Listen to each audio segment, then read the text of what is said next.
Hi guys, it's Natasha from www.eyelashit.com with the letter I, and you can also find some of our girls online at hashtag Team Lash Ninja. What I want to talk to you today about is the importance of primer and what you should look for when you're choosing a good primer. I did a Facebook test and so many of you said that you don't use a primer, or you named a primer that has a lot of ingredients that I'm pretty sure if you knew what was in them, you probably wouldn't be using them. The first reason that we need to use a primer is that it seals pores and it creates a blanket for our makeup to lay on. So when we're going to paint some wood, we don't just paint the wood, we put a primer on it and then we put our paint on it. And what that does is it just creates a barrier so that the foundation doesn't soak into your pores, and A, it can sometimes clog your pores and create breakouts. B, you're also not creating those shadows in the fine lines and wrinkles on your face. So when your foundation, because it's a darker color, when it goes into those fine lines and wrinkles, it creates a shadow that makes them look worse. So that's why sometimes you put on your makeup and you're like, wow, I look so tired, or you think that the makeup's not working as good as it should, and in reality, you just didn't give the makeup a good foundation to work on. Another reason that you'd want to use a primer is because it gives you a smoother application.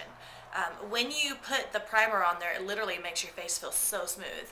So when you put your foundations and your powders on, it's such a smooth finish that you really can see the difference in how your makeup looks. I just talked about smoothing fine lines. Another thing that you want to think about with your primers are so many primers are non-comedogenic. Some of them aren't, but most of them are, which basically means it's not going to cause your face to break out. Even though it's soaking into your pores and it's creating a moisture barrier, it's not going to cause you to break out. So just make sure that when you're looking at your primers that it does say non-comedogenic. Foundations and, primers work for any skin type or color, so you don't have to pick a certain one. Some brands do sell different types of finish, and you can get tinted primers and things like that. I usually am very particular about my foundation, so I just use a clear primer. And another thing that primer will do is it will take a lot of the redness out of your skin. I personally have a lot of redness and freckles, and I think in another life I was a natural redhead, and so I'm just pink when I don't have makeup on, and so putting a primer on really does moisturize my skin and takes out a lot of that redness and what I actually used to think was rosacea, and it turns out that apparently I was just using cheap products. Now I want to just talk to you real quick about how to choose your primer. Of course, I'm going to recommend the Younique Glorious Primer. I use it, I love it, I sell it, but more than that, I love the fact that this primer has only 7 ingredients. Now, before I started using the Younique Primer, I was using another primer. I'm not going to name it. The Younique Primer is $39 and you get 1.35 ounces. The other primer that I was using was $34 and I only got 1 ounce.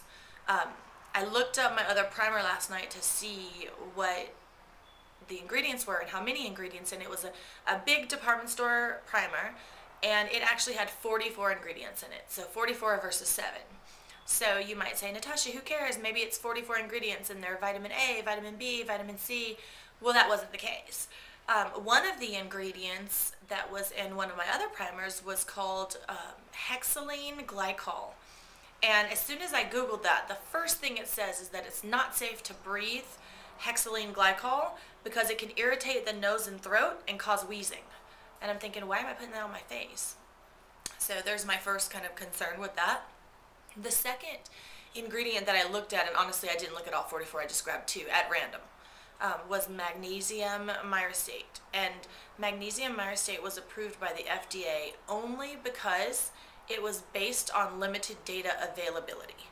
So, which basically means they didn't have enough things to test it on, or they didn't have enough data available for testing, so they just said, yeah, it must be safe. If nobody's complained about it, then it must be safe. If you Google that word, the magnesium myrcete, you'll also see that it has been marked as not quite safe because it could cause cancer. So there's levels of safeness. If you've ever been pregnant, you'll know that there's usually, safe for pregnant people. There's a category A, B, C. So the magnesium myrcete is actually would not be safe for pregnant people. So then you asked me what are the ingredients in the Younique Glorious Primer, and what's really awesome about that is that all 7 of the ingredients, for the Younique Primer, all of them basically in some way, shape, or form create moisture, and they moisturize your skin. And as we get older, we know that's super important. And I mean, I'm young, super young, like almost barely even 21.